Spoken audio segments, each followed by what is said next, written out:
In the same house as two bishops sharing the same refrigerator.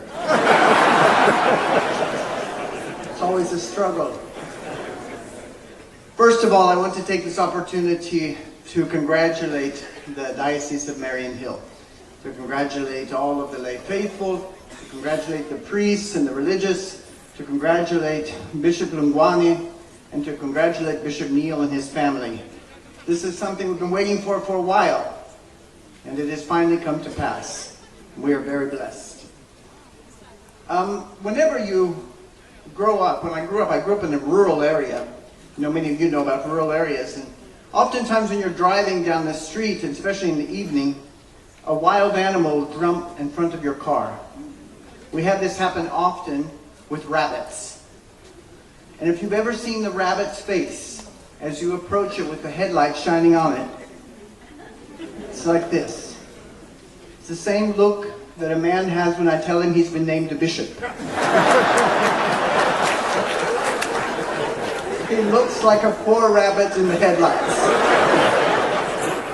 And I'm so pleased that I see that our bishop no longer has that look. He looks more at ease. The first two things I would like to do is I would be remiss if I did not thank, in this special way, two people in particular, Bishop Lungwane and Archbishop Slattery. The last 2 years have not been easy. We have had scandals here. We've had division. We all know about it. Everyone knows about it. Bishop Lungwane knew about it. And I have to tell you, most of the people may not know this, but the Holy See did not impose an apostolic visitation here.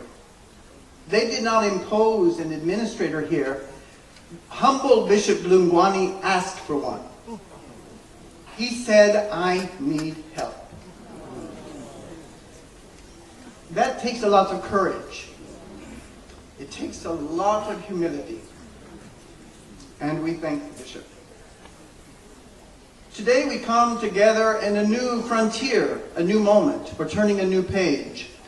And it's a very positive moment for the church here in Mariannhill, but for the church in Southern Africa. In many ways, this is the mother church.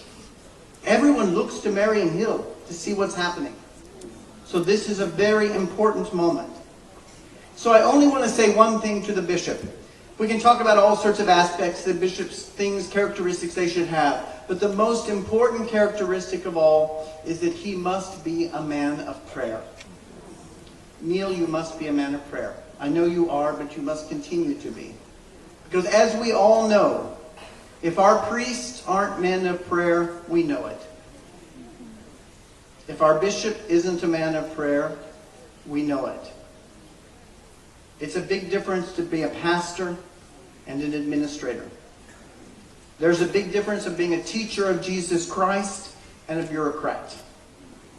There's a big difference of a man who dresses up in nice clothes and a big hat and waves at the people. Politicians here do the same thing. We're not politicians. We're pastors. We're men of the word. We're men of sacrament. Pope Francis recently reminded us, it's one of the most beautiful things I think he said as Pope, that a bishop as pastor, as shepherd, must have three aspects. Sometimes he must walk in front of the people. Sometimes he must walk with the people. Sometimes he must walk behind the people. The same is true in the bishop's life of prayer. Oftentimes he's the one here who's leading the people in prayer.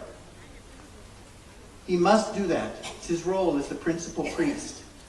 But other times, he must join the people, hand in hand in prayer. Especially times of suffering.